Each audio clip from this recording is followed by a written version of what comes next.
जिंदाबाद पाकिस्तान।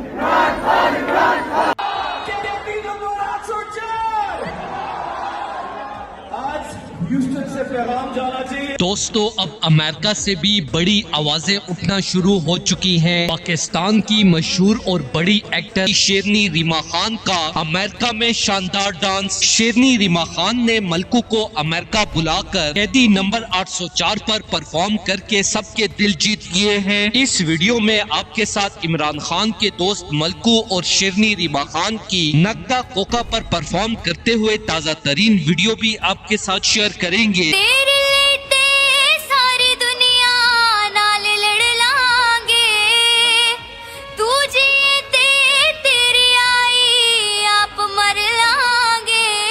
ओ तू जीते तेरी आई आप मर लांगे, तू जीते तेरी आई आप मर लांगे।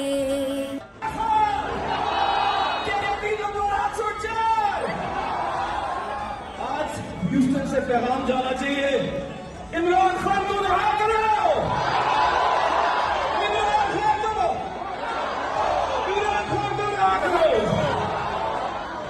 दोस्तों, जैसा कि आपको पता है कि रीमा खान जो कि शुरू से ही खान साहब की कामयाबी हासिल, उसके बाद एक पॉलिटिशियन की हैसियत से भी आप जब इस फील्ड के अंदर आए तो भी आपका किरदार हमारे सामने। आपने शोहरत और पैसे को बहुत छोटी उम्र में देखा तो उसका कोई लालच आपके अंदर नहीं था। हमायत और सपोर्ट करती है। अब इमरान खान के इस मुश्किल तरीन वक्त में भी मलकू सिंगर को अमेरिका बुलाकर खान साहब के वायरल होने वाले गाने नक्दा कोका कैदी नंबर 804 पर शानदार डांस करने के बाद पंजाबी सिंगर मलकू के लिए बड़ी रकम का ऐलान भी कर दिया है। रीमा खान भी नक्दा कोका पर परफॉर्म करने के बाद दोबारा से टॉप ट्रेंड पे आ चुकी है, क्योंकि रीमा खान अमेरिका में रहने के बावजूद भी आज भी खान साहब को अपना लीडर तस्वर करती हैं। दोस्तों, इस हवाले से अपनी राय का इजहार कमेंट सेक्शन में दे। वीडियो अच्छी लगे तो लाइक करें और इस चैनल को सब्सक्राइब करें।